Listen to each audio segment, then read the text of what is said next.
Mungkin kita sering dengar kata idealis dan realistis dalam kehidupan sehari-hari. Bahkan mungkin kita pernah dengar kalau sifat yang terlalu idealis sering dipandang sebagai hal yang negatif. Lalu, apa sih sebenarnya idealis dan realistis itu? Kalau kamu penasaran, simak terus video ini sampai akhir.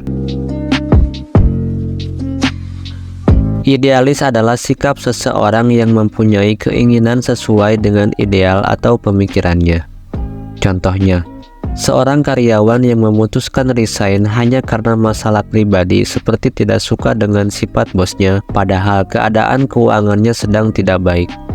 Sedangkan realistis adalah sikap seseorang yang tidak berekspektasi tinggi pada suatu hal dan cenderung bertindak sambil mempertimbangkan keadaan. Contohnya, seorang tukang parkir yang tetap berusaha untuk bekerja di tengah panas dan hujan agar bisa memenuhi kebutuhan sehari-hari karena memang hanya pekerjaan itu yang bisa ia lakukan demi mendapatkan penghasilan. Secara harfiah, orang yang bertipe realistis itu cenderung lebih melihat apa yang ada di depan matanya. Yang dimaksud di sini adalah orang-orang yang lebih mempercayai fakta yang terjadi di lapangan mereka. Masalah datang, mereka menyelesaikannya saat itu juga dengan cara yang lebih hati-hati dan langkah yang super preventif terdengar bagus. Tetapi orang realistis cenderung skeptis terdapat pandangan mereka mengenai dunia karena kurangnya perencanaan dan antisipasi ke sesuatu yang akan datang. Sedangkan di sisi oposisi ada idealis.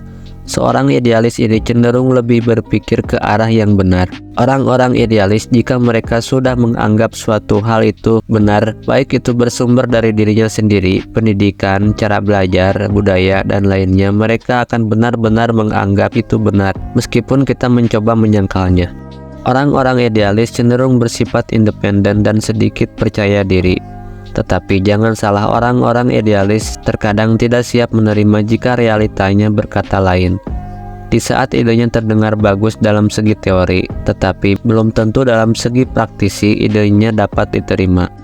Lantas, jika kamu ditanya, apakah kamu orang yang idealis atau realistis? Kamu bisa melihat perbandingan dari keduanya. Tetapi tidak semuanya orang idealis itu cenderung negatif dan susah untuk sukses. Jika kita lebih banyak mengamati biografi dari tokoh-tokoh dunia yang terkenal, ada beberapa juga orang idealis yang muncul dan jumlahnya tidak sedikit. Begitu juga sebaliknya, orang-orang yang realistis tidak selamanya baik atau positif. Semua tergantung cara individu itu menerapkan pola pikirnya masing-masing. Pada dasarnya tidak ada orang yang lebih sepenuhnya realistis ataupun idealis.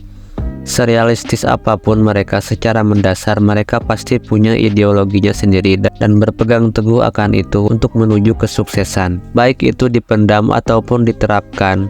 Sebaliknya, idealis tanpa adanya sikap realistis, maka sejatinya idealisme tidak dapat terwujud dan tidak dapat dilihat fisiknya oleh orang-orang di sekitar kita. Nah, jadi ada baiknya jika kita lebih menyeimbangkan keduanya.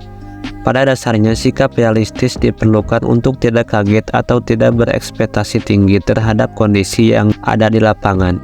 Dan juga sikap idealis sama pentingnya untuk memperbaiki atau mengevaluasi kekurangan-kekurangan yang terjadi di dalam realita. Jadi itu pembahasan mengenai idealis dan realistis. Kamu orangnya cenderung ke arah mana, idealis atau realistis? Silakan di komen di bawah.